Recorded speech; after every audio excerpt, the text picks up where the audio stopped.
Polygamy in its purest form, as I talked about, it's about community, it's about building family, and also it's about economic stability. But if you don't even agree with any of that, what do you have to replace it with? Like, if you don't want to have this conversation, what conversation do you have? Monogamy, checking your man's phone, trying to control a man? The gender war conversation, the relationship, the typical monogamous relationship conversation in the West, I'm not interested in it. I'm not interested in it because I know it doesn't work. And I know it's a fallacy. I know everything as it relates to us Africans when it comes to religion, when it comes to relationships, procreation, marriage.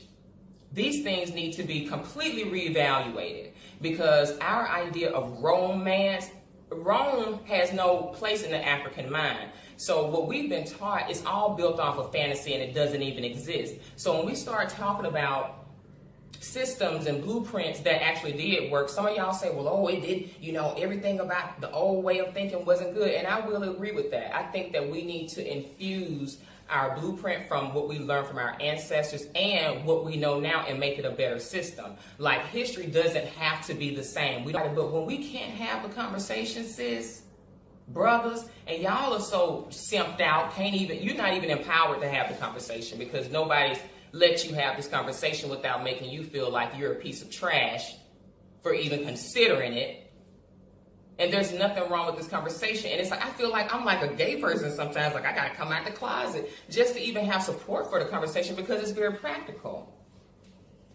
This is a very practical way talking about how to set up our families, which the family is the first business anyway. So why can't we talk about this?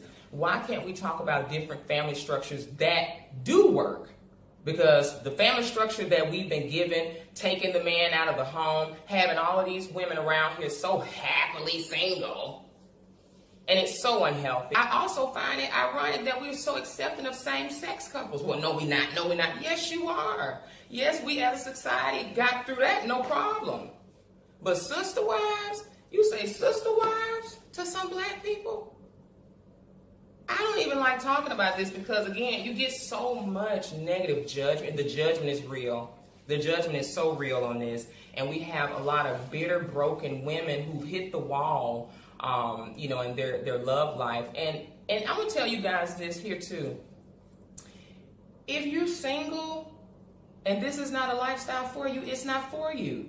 And this is about building generational wealth. Some women are so insecure in their relationship, they don't have that mentality of sharing their husband. See, village, when it comes to polygamy, the pure form of village, it's responsibility. It's about community building. It's about what's best for the family.